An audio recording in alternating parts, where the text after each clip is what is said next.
What do professional frugalists do in an expensive city like Panama? Simple, they look for bargains.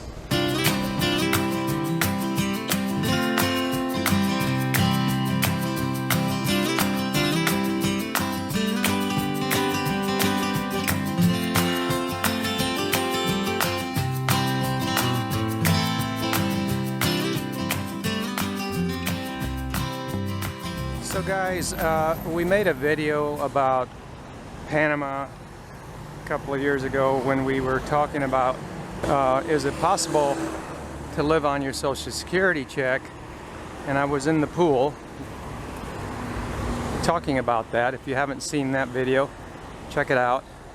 And of course that video is completely accurate when you are looking at wanting to stay where in the center of everything and where all the tourists like to be.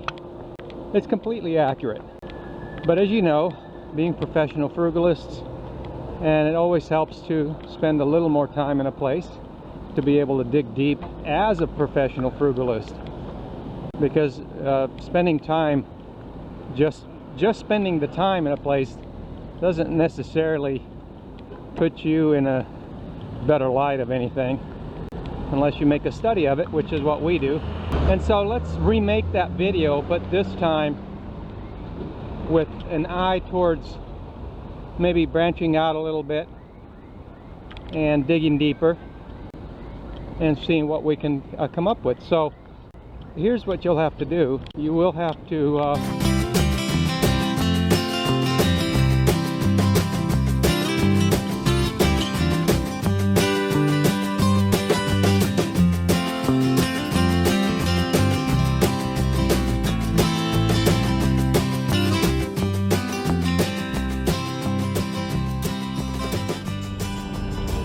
go outside of the main tourist area. Of course, you knew that was coming, right? And so anytime you do that, you're definitely going to want to have at least some basic command of Spanish and be comfortable in a Latin culture. So, you know, if you have any trepidation about that at all, you know, I would think twice. But you're not going to get a 2,000 square foot house or apartment, but you will get a 500, 600 square foot apartment if you're lucky for around $600-700. And so you can add your, you know how it is, the main expenses are your housing when you go abroad. So you know, that's what you're looking at, $600-700. That's the lower end, okay? And if you get lucky, more times than not you won't, but if you get lucky, you might get a pool. And $600-700, you're looking at 500-600 square feet, maybe a 1-bedroom furnished, and then you add your other expenses on top of that.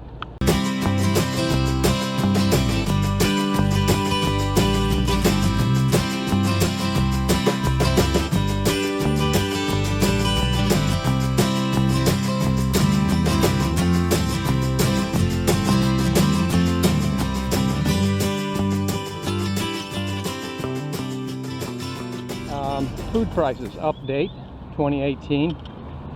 Food costs are still high in Panama, although for a professional frugalist that definitely has the time to shop around, you can get bargains, and it is possible to actually do okay on your food bill, you know. But if you're just coming down and staying in the high rent district tourist area, your food bill is going to be on the high side. But branching out a bit, you can shop around, and food prices, and some food prices seem to have softened a little, and we're glad to see that. The prices as they were when we first came here 2.5 years ago were to the moon. Really, they were unacceptable. But so we derive a little comfort, but again, your food bill is not your highest expense, it's your rent. So definitely going to be a lot higher than Ecuador. and maybe most other Central American countries, maybe not Costa Rica, but so you're going to spend more and you're going to get less.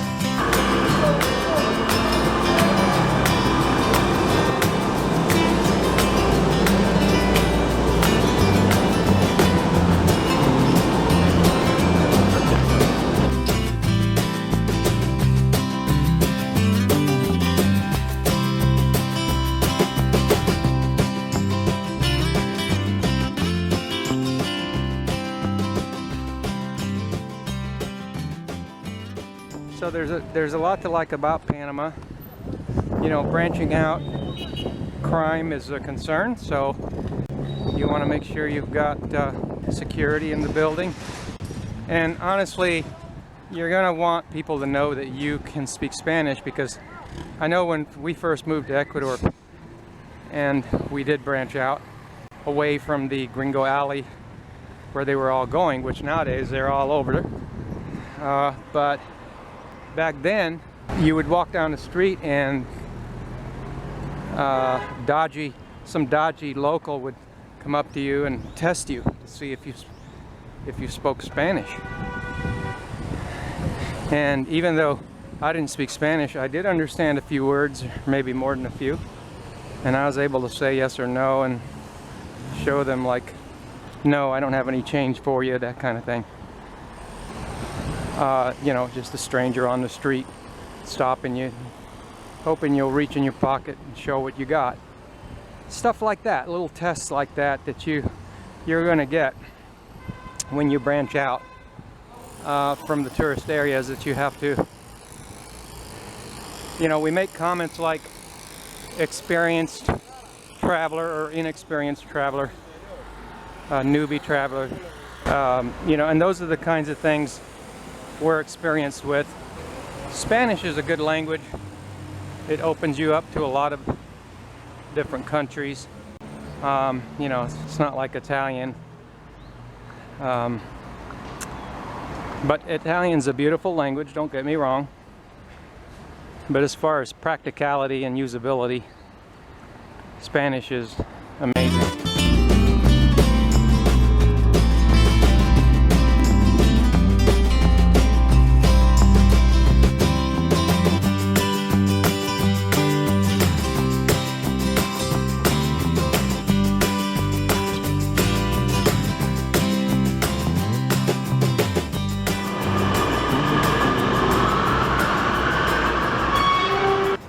So I hope you got something out of that. Can you live on your Social Security check?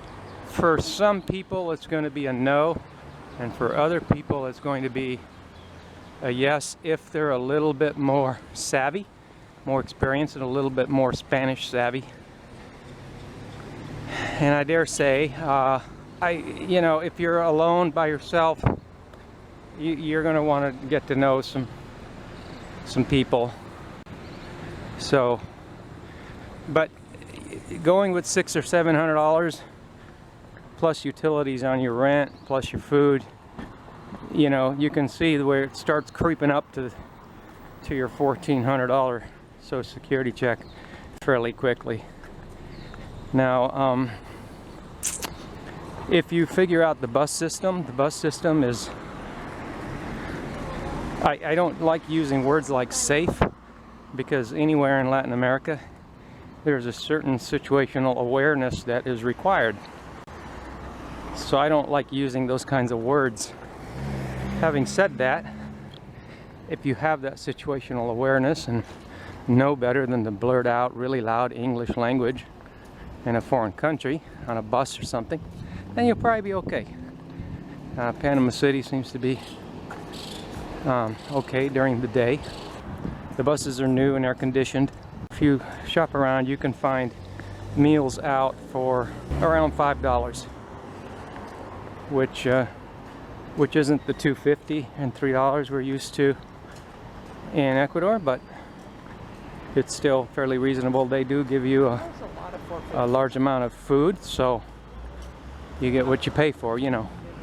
So having painted that picture, I would say yes, you can if you're making a study of it, live here on $1,400, but you're not going to be living high on the hog, as they say. But you can be somewhat comfortable. I hope that helps you.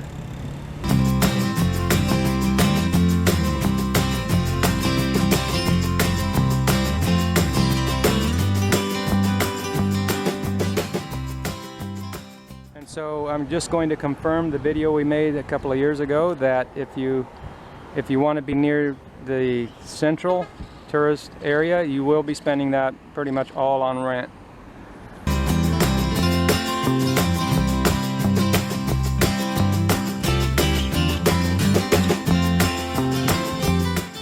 Yep, I'm in Panama and I got myself a $3 almuerzo. I know that's not what you wanted to hear or what you thought you were going to hear, but you know,